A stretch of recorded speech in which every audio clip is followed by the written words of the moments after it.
13 caminos divergentes. Signo de interrogación abierta. ¿Es que vamos a estar a las órdenes de un orco? Preguntó a Herty, un formidable gigante de hombros anchos, mientras la columna de casi 100 colosos avanzaba alrededor de las vertientes septentrionales del cuarto pico y se encaminaba hacia el este, en dirección al Surbryn. Signo de interrogación abierta. ¿Órdenes? Repitió Herty. No he oído orden alguna, solo una petición. Signo de interrogación abierta. ¿Y es que no es lo mismo si se cumple la petición? Herty rió, un sonido sorprendentemente delicado considerando que provenía de una giganta, y posó la esbelta mano en el hombro macizo de Úrula. Sabía que tenía que hablarle con cuidado, ya que había sido uno de los consejeros personales de su padre y uno de sus guardias de más confianza. Y su padre, el renombrado Orell Graham, todavía proyectaba una larga sombra sobre ella, a pesar de que hacía muchos meses que al imponente Gerifalte no se lo veía entre los gigantes de la escarcha, y eran pocos los que creían que volvería a salir de sus aposentos. Según todos los rumores, Orell estaba en su lecho de muerte, y como su única heredera, Herty se quedaría con el Brialbo y todos sus tesoros, así como con la lealtad de sus formidables tropas de gigantes. Hacía un tiempo que la princesa Herty sabía que esa prerrogativa era la más importante y la más incierta. Si se daba un golpe contra ella, encabezado por uno de los muchos gigantes oportunistas que habían ascendido en el estamento jerárquico de Orell, entonces el resultado sería en el mejor de casos una escisión en las fuerzas casi unificadas. Y eso era algo que Herty no deseaba en absoluto. Por sí misma era una fuerza formidable por su destreza con la espada y su magia arcana. Herty era capaz de descargar el poder de los elementos sobre cualquiera que osara oponerse a ella, podía machacarlos con rayos, fuego y tormentas de pedrisco. Pero el simple gesto de poner la mano en el fornido hombro de Úrula le recordó de una manera harto significativa que a veces la magia no era suficiente. Nos conviene, al menos de momento, que Oboul tenga éxito, explicó. Si su ejército fuera aniquilado ahora, ¿quién impediría que las fuerzas de Mithril Hall, Felbar, Albar, Luna Plateada, Everlun, Sundabar, tal vez Mirabar y quién sabe qué otras naciones extendieran el conflicto hasta las mismas puertas del Brialbo? No, mi buen Úrula, Oboul es el amortiguador que necesitamos contra los fastidiosos enanos y humanos. Que sus ingentes hordas bullan y mueran, pero despacio. Me he hartado de esta campaña, admitió Úrula. He visto morir a más de una veintena de los míos e ignoramos la situación de nuestros hermanos a lo largo del Surbryn. Habrán cruzado ya el río los enanos de Felbar. ¿Yacerán muertos otros 20 de los nuestros a los pies pestilentes de esas criaturas barbudas? No ha ocurrido tal cosa, le aseguró Herty. Eso no puedes saberlo. Herty admitió que tenía razón con un encogimiento de hombros. Iremos y lo comprobaremos. Al menos, algunos de nosotros. La inesperada salvedad acaparó la atención de Úrula, que giró la enorme cabeza con la tez azulada y los ojos de un matiz azul más intenso para mirar a Herty a la cara. La giganta le sostuvo la mirada inquisitiva con otra coqueta, y entonces reparó en que Úrula era muy apuesto para su edad. Tenía el cabello largo y lo llevaba sujeto en una cola de caballo, de manera que quedaba despejada la frente, y el pico del nacimiento del pelo, muy marcado por las entradas. Sin embargo, sus rasgos seguían siendo firmes, con los pómulos altos y la nariz afilada y contundente. A Herty se le ocurrió que si la persuasión verbal resultaba insuficiente para mantener a Úrula a raya, podría emplear sus otros encantos que tenía en abundancia para lograr el mismo efecto. Lo mejor de todo era que esa medida no le resultaba desagradable en absoluto. Algunos, amigo mío, repitió en voz baja mientras desplazaba los dedos hacia la base del grueso cuello del gigante e incluso los movía para rozar la piel desnuda por encima de la túnica de Maia. Enviaremos una patrulla al río, a la mitad de nuestros efectivos, para ver a nuestros añorados compañeros y empezar a recogerlos. Poco a poco desplazaremos a nuestra fuerza hacia el norte, de vuelta a casa. Poco a poco, repito, para que Oboul no note nuestra maniobra como una deserción pura y dura. De todos modos, espera que tendrá que consolidar su posición en el río sin ayuda, y considerando sus efectivos, no resultará difícil convencerlo de que no necesita unos pocos gigantes. Quiero mantener la alianza, ¿entiendes? Continuó. Todavía no sé cuál será la reacción de las comunidades de nuestros enemigos, pero lo que no deseo es batallar contra 20.000 orcos. ¿20.000 digo? Preguntó con sorna. ¿O esa cifra se ha duplicado o triplicado a estas alturas? Los orcos se reproducen como bichos, como los ratones o los cempies que infectan nuestras casas, dijo Úrula. Y tienen la misma inteligencia, podría suponerse, comentó Herty sin dejar de toquetear la nuca de su compañero, y le complació notar que los músculos tensos del gigante se iban aflojando y ver un atisbo de sonrisa en el apuesto semblante. Hasta es posible que nuestros enemigos tradicionales contemplen una posible alianza con nosotros, añadió Herty. Signo de interrogación abierta a los enanos. Inquirió Urula con el entrecejo fruncido. ¿Crees que los enanos de Mithril Hall, la ciudadela Felbar o la ciudadela Alvar accederían a actuar con nosotros? ¿Crees que Bruenor Batlehammer y sus amigos olvidarán el bombardeo que derrumbó un torreón sobre sus cabezas? Saben quién balanceó el ariete que echó abajo la puerta occidental. Saben que no existe el orco capaz de hacer esa exhibición de fuerza. Y también saben que a no tardar se quedarán sin opciones, adujo Herti. Obould excavará y fortificará durante el invierno, y dudo de que nuestros enemigos encuentren el modo de atacarlo antes del deshielo. Para entonces, ¿no crees que Luna Plateada, Everlund y los 3 reinos enanos sean capaces de desalojar a los orcos? Ella se tomó con calma la incredulidad del gigante. Signo de interrogación abierta. 20.000 orcos. Musitó. ¿A 40.000? ¿A 60.000? ¿Y fortificados detrás de murallas en terreno alto? Signo de interrogación abierta. ¿Y entonces Herti ofrecerá su ayuda a las fuerzas contraatacantes de pueblos que son enemigos ancestrales nuestros? Preguntó Urula.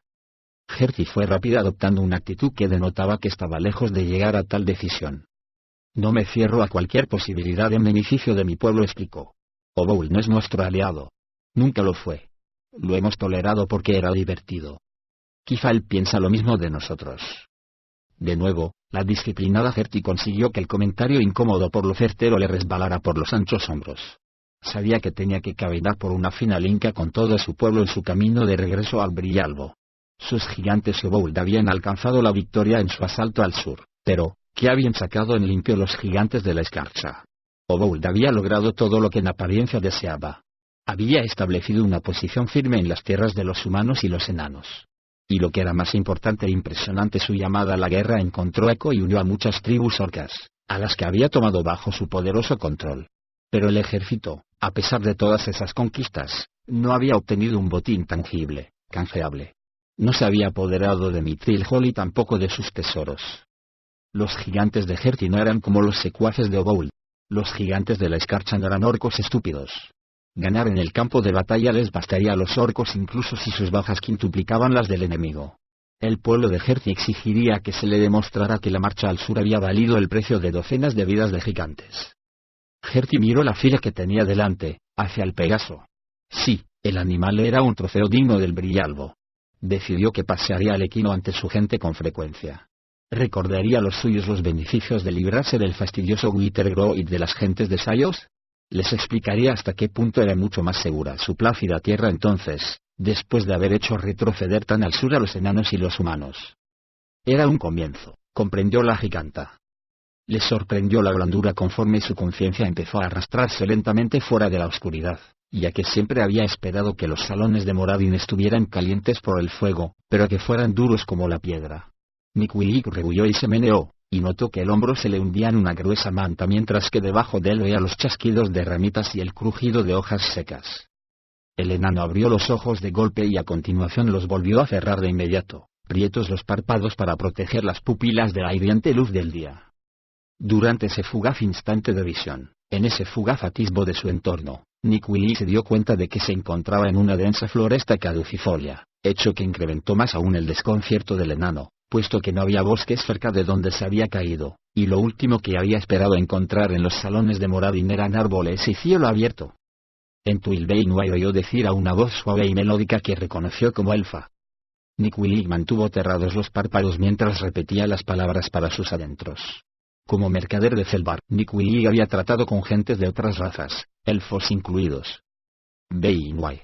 Articuló en silencio. Despierto, en Tuilbeinway. Está consciente. Comprendió que el elfo hablaba de él y, poco a poco, entreabrió los párpados para acostumbrar las pupilas a la luz. Se estiró un poco y se le escapó un gruñido de dolor, y entonces volvió a abrir los ojos de par en par, y se quedó pasmado al verse completamente rodeado de elfos de tez pálida y gesto severo. Signo de interrogación abierta. ¿Estás consciente? Le preguntó uno en el lenguaje común utilizado en el comercio. Y no poco sorprendido respondió Nikwilik, a pesar de que la voz se le quebraba una y otra vez al pasar por la garganta reseca. Los goblins le dieron bien al pobre Nikwilik. Todos los goblins han muerto, explicó el elfo que tenía a la derecha.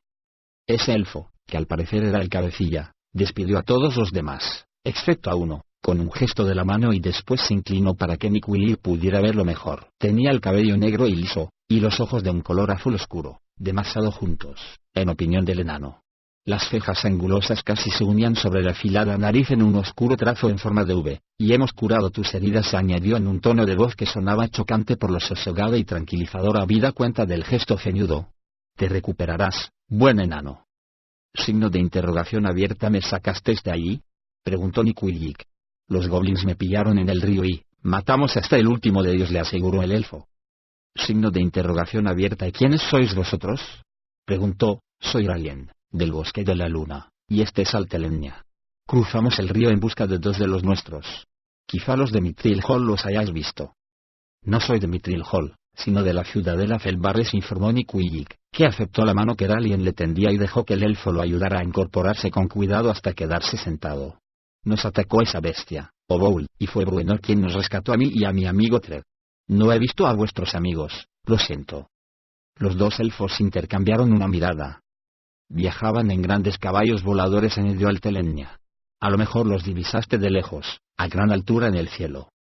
Signo de exclamación abierta. Estos dos, dijo Niquilik, y los dos elfos se inclinaron hacia él con expresión anhelante. No los he visto, pero oí hablar de ellos a los hermanos Rebolludo, que viajaron a Mithril Hall a través de vuestro bosque. Los alicaídos elfos se echaron hacia atrás.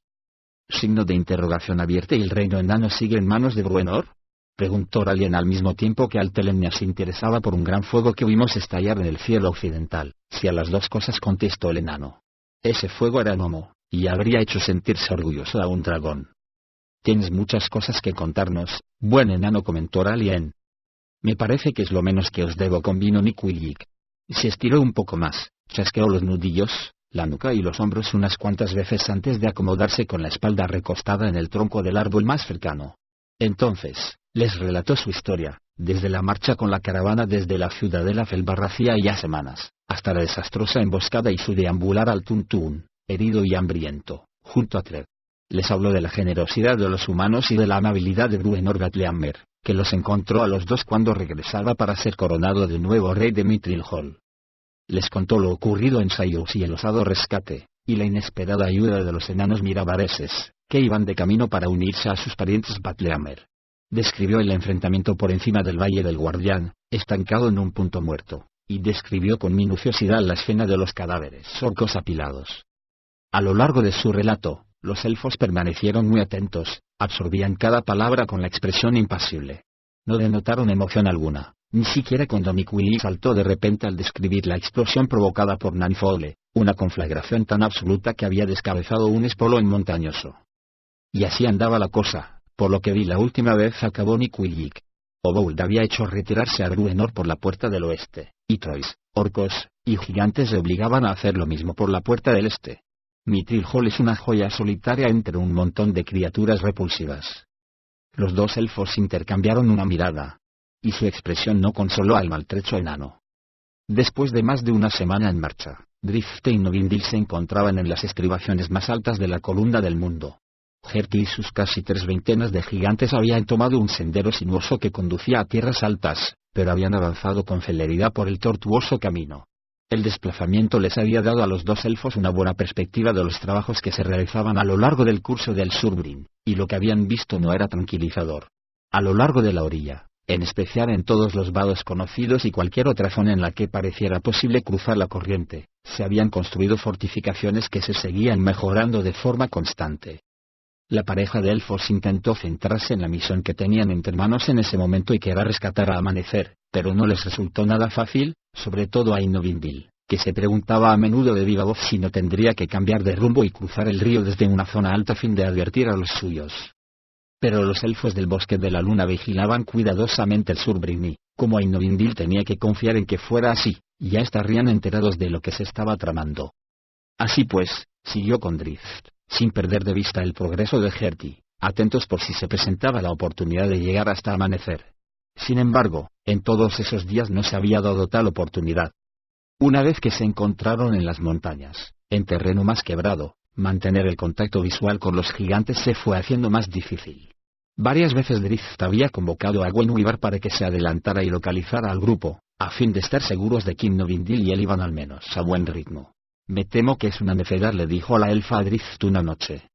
Estaban acampados bajo las sombras de un saliente rocoso, con la cobertura justa para que el elfo oscuro se atreviera a encender una pequeña lumbre. Normalmente no lo habría hecho, pero a pesar de que el otoño apenas había empezado en el sur, cerca de Mithril Hall, allí arriba, a tanta altitud, el viento traía ya el soplo mordiente del invierno. Y mientras nos lanzamos a una misión de locos, mi pueblo y tus enanos están bajo asedio. No abandonarás a amanecer mientras quede una esperanza, contestó Drizzt con una sonrisa, y su expresión tanto como sus palabras actuaron como un espejo poco halagüeño para la mujer elfa. Lo que ocurre es que te sientes frustrada, añadió, ¿y tú no? Pues claro que sí. Me siento frustrado y triste, y lo que más deseo es separar la fea cabeza de Bowl de sus hombros. Signo de interrogación abierta. ¿Y cómo combates tales emociones? Drizzt Do'Urden.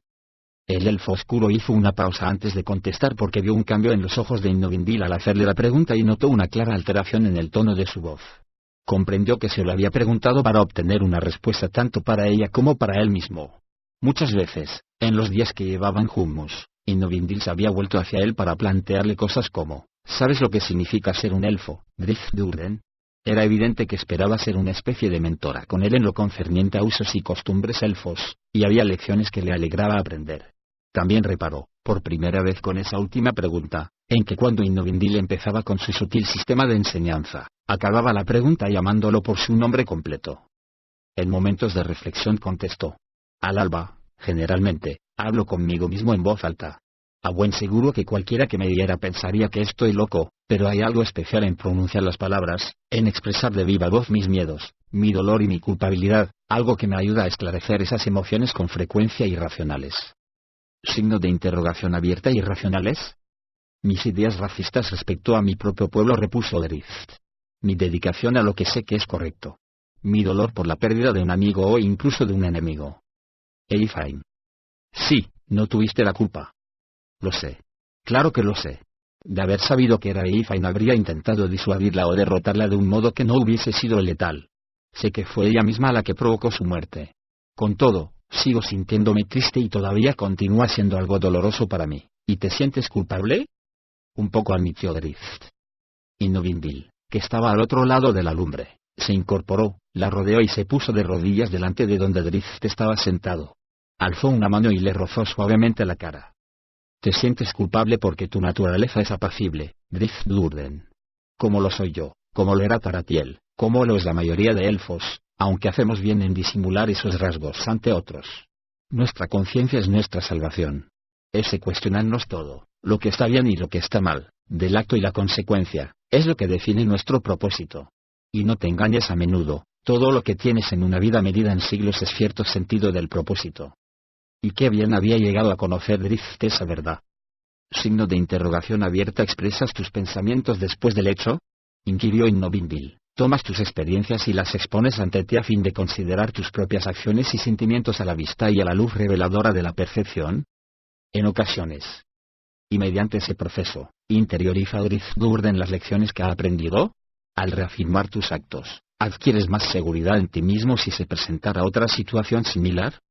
La pregunta hizo que Drizzt se retrepara un minuto.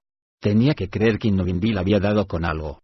Él había resuelto muchas de sus luchas internas mediante las discusiones consigo mismo, casi había trazado un círculo completo, o eso creía, hasta el desastre de Sayos. Miró de nuevo a Innovindil y notó que la elfa se encontraba muy cerca de él.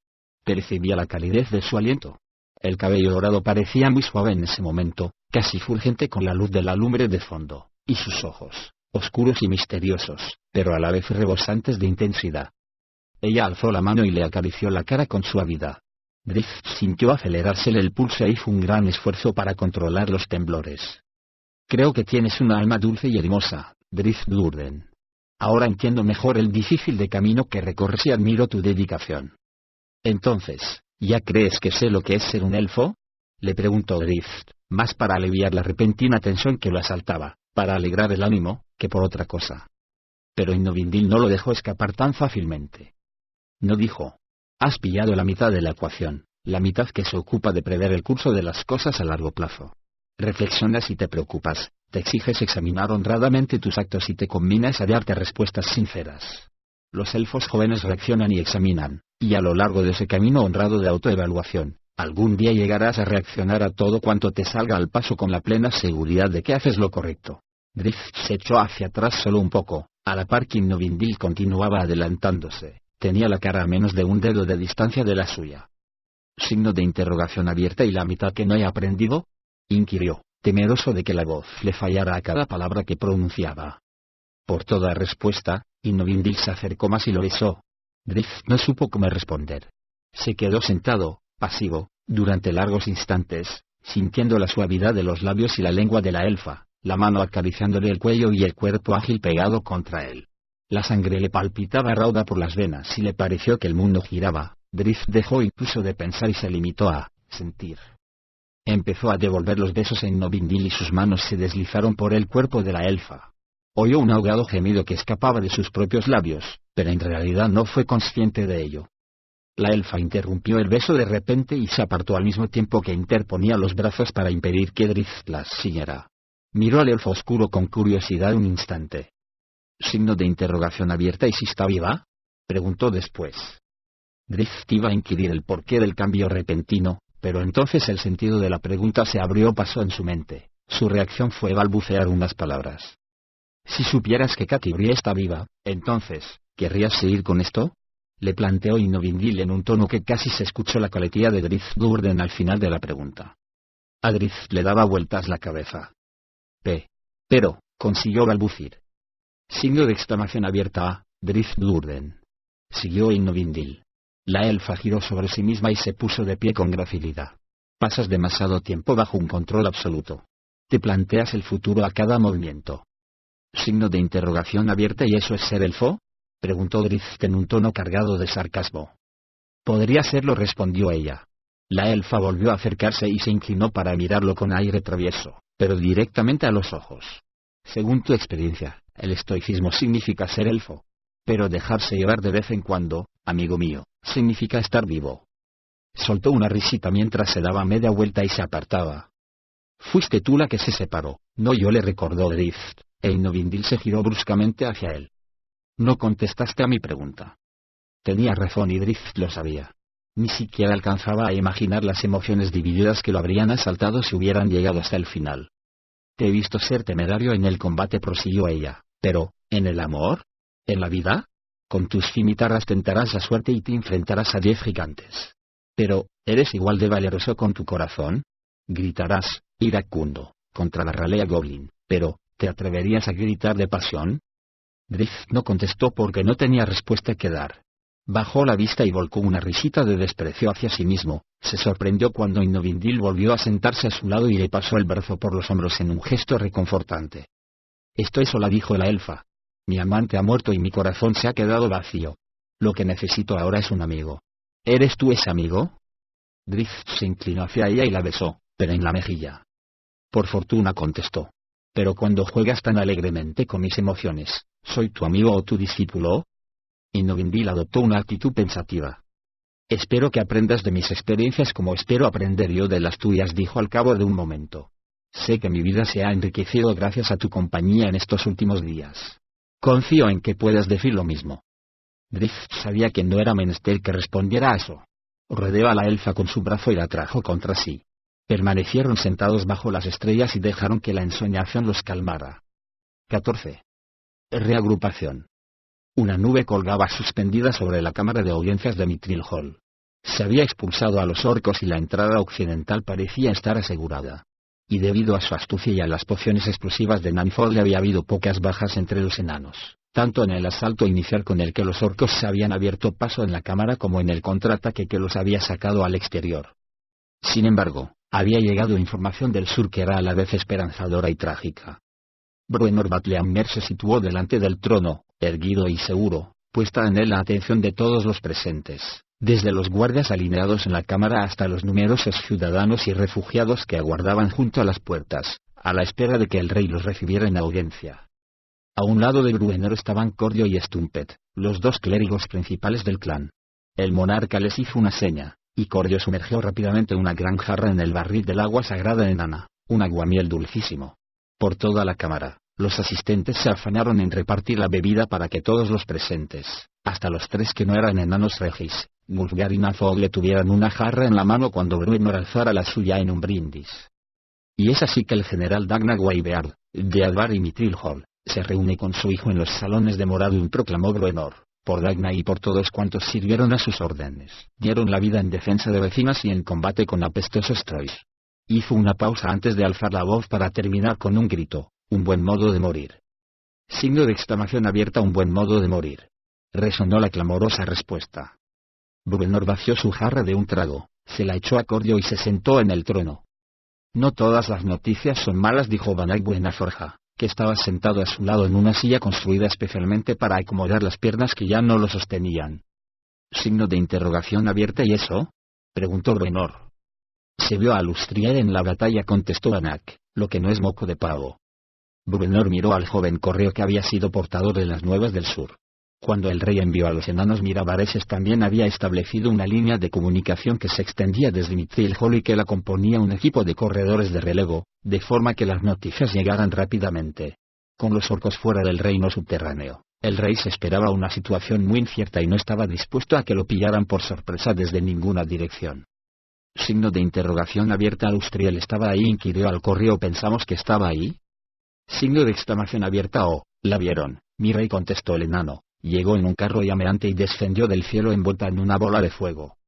Signo de interrogación abierta. ¿Cómo supieron, entonces, que era ella? ¿Cómo la vieron a través de un velo de llamas?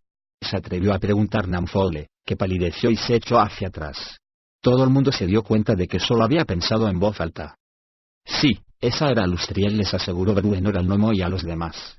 Sé un par de cosas sobre el carro llameante de la dama de luna plateada. Su comentario provocó risitas en quienes estaban a su alrededor, en especial de Wulfgar, por lo general, reservado y callado, que había presenciado en directo cómo Bruenor había conducido el carro mágico de Alustriel. Muy lejos, al sur y mar adentro, Bruenor había llevado el carro de fuego mágico y había pasado como un rayo sobre la cubierta de un barco pirata, con el resultado de desastre final, para los piratas, desde luego. De modo que sabe que hay una lucha en marcha, dijo Bruenor mientras dirigía la vista hacia el emisario de otro reino. La ciudadela Felbar se lo habrá comunicado, a buen seguro convino ya con Raicinto Ancho. Disponemos de un constante flujo de corredores hasta Luna Plateada y Sundabar. Si se unió al combate en el sur, podemos dar por seguro que Alustriel está enterada de lo que pasa. Pero, ¿vendrá al norte con sus fuerzas, como hizo cuando los Drows atacaron Mithril Hall? Quiso saber Wulfgar. Quizá deberíamos enviar a Panzarredonda para que hablara con ella y se enterara, sugirió Bruenor a la par que hacía un guiño al bárbaro, tras lo cual ambos se volvieron a mirar a Regis.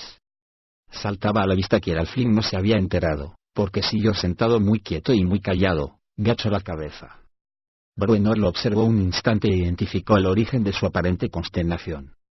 Signo de interrogación abierta. ¿A ti qué te parece, Panzarredonda?, bramó. ¿Crees que deberías utilizar tu rubí con Alustriel para conseguir que Luna Plateada en pleno acudiera en nuestra ayuda? Regis levantó la vista y se encogió de hombros, aunque abrió mucho los ojos cuando el sentido de la absurda pregunta se adentró en su mente. Signo de exclamación abierta. Va, vuelve a sentarte, dijo Bruenor con una risa. No vas a ir por ahí usando el colgante mágico con gente como Alustriel. Todos los que rodeaban al rey se echaron a reír, pero la expresión de Bruenor se tornó más seria tan pronto como se desprendió de la máscara de regocijo. Pero vamos a tener que hablar de Luna Plateada, y tú y mi hija sois los que más sabéis de ese sitio. Ve a verla y quédate con ella, Panzarredonda. Yo iré a hablar con vosotros tan pronto como haya acabado aquí. El alivio de Regis cuando se le permitió marcharse de la multitudinaria reunión fue evidente para todos los que se molestaron en mirar hacia él. El alfil asintió, se levantó de un salto y salió rápidamente de la cámara, incluso echó a correr al llegar a la puerta. Regis encontró a Katy Brie sentada en la cama con un gran plato rebosante de comida colocado delante. La sonrisa que le dirigió al verlo entrar fue una de las imágenes más dulces que el alfil había visto nunca, porque rebosaba entusiasmo y aceptación. Era una sonrisa que prometía días mejores y otra lucha, algo que Regis había temido que nunca volvería a estar al alcance de Katy Brie. Veo que Stumpet y Corrio han trabajado de firme, comentó mientras entraba en la estancia y acercaba una silla pequeña para sentarse junto al lecho de la humana. Y Moradin ha tenido a bien escuchar sus plegarias para curar a alguien como yo. ¿No será que...? Hizo una pausa y cuando volvió a hablar su acento había cambiado. ¿No será que tengo más de la raza enana en mí de lo que cualquiera de nosotros imagina? Al alfil le pareció un tanto irónica la pregunta de la joven, considerando que ella misma había corregido el acento enano que le había salido al empezar a hablar. Signo de interrogación abierta. ¿Cuándo crees que saldrás de la habitación? Dejaré la cama en menos de una semana, contestó Catibrie, y estaré luchando en un par de semanas o antes si descubro que se me necesita, no lo dudes. Signo de interrogación abierta. ¿Esa estimación es de Cordio o tuya? Inquirió Regis, que la miraba con escepticismo. Catibrie desestimó la pregunta con un ademán y continuó comiendo, por lo que Regis dedujo que los clérigos habían calculado un periodo de restablecimiento de un mes como poco. Al acabar una pieza de fruta, la joven se inclinó hacia el otro lado de la cama, donde había un cubo para la basura. El movimiento hizo que la manta se alzara por el costado donde Regis estaba sentado, lo que permitió al alfil ver claramente la cadera y la parte alta de la pierna rota. Se giró antes de que el alfil pudiera disimular su expresión apenada. La roca te atizó bien, dijo Regis, consciente de que no podía arreglarlo. Catibrie remetió de nuevo la manta debajo del costado. Tengo suerte de que rebotara antes en la cornisa, admitió. ¿Cuán graves fueron los daños? El semblante de Catibrie se tornó inexpresivo. Regis le sostuvo la mirada con igual fijeza. Signo de interrogación abierta. ¿Te han dicho lo que tardarás en restablecerte? Siguió insistiendo. La piedra te aplastó la cadera y desgarró los músculos. ¿Volverás a caminar? Sí, ¿y correrás? Se produjo un silencio y el rostro de la mujer se puso tenso. Sí, contestó luego. Regis sabía que en la respuesta había más determinación que expectativas. Lo dejó estar así y puso todo su empeño en rechazar la oleada de lástima que pugnaba por desbordarlo. Sabía muy bien que Catibrie no aguantaría nada por el estilo. Han llegado noticias del sur, dijo. Dama Lustriel se ha unido a la lucha, aunque brevemente. Pero Dawn ha caído, replicó Catibrie, que sorprendió a Regis. La nueva de algo así se extiende con rapidez por la comunidad enana, le explicó. El alfil se quedó callado para que ambos elevaran una silenciosa plegaria por el alma del enano caído. Signo de interrogación abierta. ¿Crees que las cosas volverán a ser iguales? Preguntó después. No, contestó Catibrie, y Regis levantó bruscamente la cabeza porque no era precisamente la respuesta que esperaba y deseaba oír de una mujer normalmente optimista, como no volvió a ser igual después de que echáramos a los elfos oscuros de vuelta a las profundidades de la tierra. Esta lucha sí dejará huella, amigo mío. Regis reflexionó sobre aquello unos instantes y después asintió en señal de conformidad. Oboul rió fuerte y a fondo dijo. Bruenor se alegrará cuando haya clavado en una pica la cabeza de ese orco delante de la puerta occidental.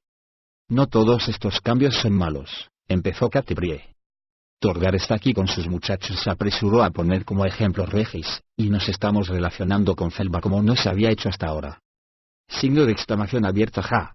Y a veces la tragedia es el catalizador para los que se han quedado atrás, para cambiar cosas que sabían que debían cambiar pero que nunca tuvieron el valor de hacerlo.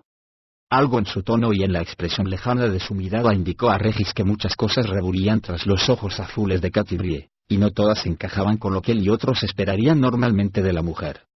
Estamos intentando situar fuera, por los alrededores, algunos exploradores que han salido por las chimeneas, le contó. Esperamos tener noticias de Drift. Una leve crispación contrajo el rostro de Catibrie ante la mención del drow. No llegó a ser una mueca, pero el movimiento bastó para que Regis se diera cuenta de que había tocado un asunto delicado. De nuevo, el alfil cambió de tema con rapidez. Después de todo, ¿de qué servía especular sobre Drift cuando nadie sabía nada definitivo aunque todos albergaban la misma esperanza? Así pues, Regis habló sobre mejores días venideros, de la inevitable derrota de Bould y sus estúpidos orcos, y de los buenos ratos que pasarían con los enanos de Mirabar, los miembros más recientes del clan.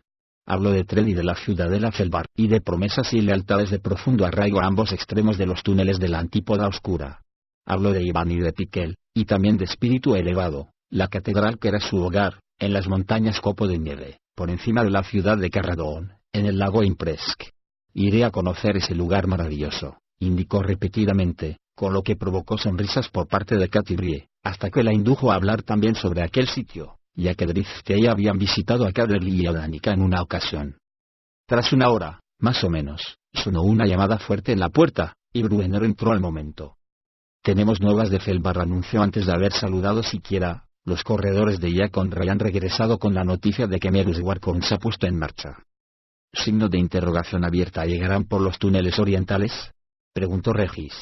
Hemos de preparar un festín acorde con la visita de un rey. Nada de comilonas esta vez. Panza redonda, dijo Bruenor. Y no vienen por los túneles. El rey Amerus ha hecho que sus muchachos se desplieguen por la superficie. Una gran fuerza marcha hacia el río Surdrin. Sus corredores de vanguardia levantan campamento en filo del invierno, justo al otro lado del río. Los vecinos de la ciudad jamás habían tenido compañía semejante a la que han visto hoy. Signo de interrogación abierta. ¿Vais a abriros paso por la puerta oriental?, dijo Catebrie. Cruzaremos el barranco de Garun con todo lo que tenemos, repuso Bruenor, refiriéndose a la caverna y a la cima que separaba el extremo oriental de Mithril Hall del resto del complejo subterráneo. Haremos volar la ladera de la montaña ante nosotros y saldremos tan deprisa que esos estúpidos orcos saltarán al río para apartarse de nuestro camino. Signo de interrogación abierta. ¿Y nos saludaremos con la mano desde una orilla del río a la otra?, comentó Regis. Bruenor le asestó una mirada ceñuda. Vamos a presentar resistencia y a mantener el terreno, y haremos que esos orcos regresen al norte. Emerus cruzará el río. Van construyendo los botes al mismo tiempo que marchan. El trecho que hay desde las puertas orientales al río se convertirá en una parte de Mithril Hall, una área amurallada y fuerte, con un puente que salvará la corriente y dará a nuestros aliados, cada vez más numerosos, una ruta despejada para que se unan a la lucha. El osado plan había dejado al alfil sin salidas chistosas. Catebrie y Regis permanecieron inmóviles en sus asientos y atentos a las palabras de Bruenor. Signo de interrogación abierta. ¿Cuándo será eso?, logró preguntar finalmente el alfil. Dentro de 3 días, contestó Bruenor, y Regis se quedó boquiabierto. Estaré lista para emprender la marcha, anunció Catebrie, y los dos, enano y alfil, se volvieron hacia ella con cara de sorpresa. No, de eso nada, dijo su padre. Y ya he hablado con Corio y con Stumpet. Esta te la vas a perder, muchacha. Ponte buena y en condiciones de combatir. Te vamos a necesitar, no te quepa duda, cuando hayamos asegurado la zona y nos pongamos a construir el puente. Para mí, tu arco en el torreón vale tanto como una legión de guerreros. Signo de exclamación abierta. ¿No me vas a dejar fuera de la batalla?, discutió la joven. Regis estuvo a punto de soltar una risita al ver la gran semejanza que de repente tenía Catebrie con una enana al ponerse furiosa. No, yo no soy convino, Bruenor. Es la herida la que te pone fuera de combate. Ni siquiera te tienes de pie, pequeña gnoma sin barba. Signo de exclamación abierta. Me sostendré. Y cojearás, dijo Bruenor, y harás que yo, mi muchacho Wulfgar y Regis, aquí presente, estemos pendientes de ti cada 2 por 3 en lugar de estar atentos a los malditos orcos. Catebrie, sentada tan erguida que se inclinaba hacia Bruenor, empezó a discutir, pero sus palabras se disiparon a la par que ella parecía desaparecer entre las almohadas. Sus ojos seguían ardiendo intensamente por las ganas que tenía de luchar, pero resultaba evidente que había funcionado la apelación de Bruenor a su sentido común respecto a las consecuencias que tendría su testarudez en aquellos que la amaban. Saldrá bien, le aseguró Bruenor en voz baja. Te prometo, muchacha, que seguirá habiendo orcos de sobra esperando una de tus flechas cuando estés preparada para unirte a la lucha. Signo de interrogación abierta. ¿Qué necesitas que haga yo?, inquirió Regis. Que te pegues allá con Ray, instruyó el rey enano. Serás mis ojos y mis oídos en cuanto a las preocupaciones de Felbar. Y es posible que necesite que estés pendiente de Nanfoley y también de los hermanos Rebolludo para que me expliques sin las vueltas y revueltas del Gnomon y los Boom de Piquel cómo progresan realmente en su misión de abrir esa condenada puerta. Los gigantes echaron cientos de toneladas de piedra sobre las puertas cuando las cerramos, y necesitamos abrirnos paso rápidamente y con contundencia para llegar hasta el Surbrin. Regis asintió con un cabeceo, se levantó de un salto y se dirigió hacia la puerta. Se frenó de repente y se volvió para mirar a Catebrie. Se avecinan mejores tiempos, le dijo, y la joven sonrió. Fue una sonrisa de amiga, pero de una que, según comprendió Regis, empezaba a contemplar el mundo con otros ojos.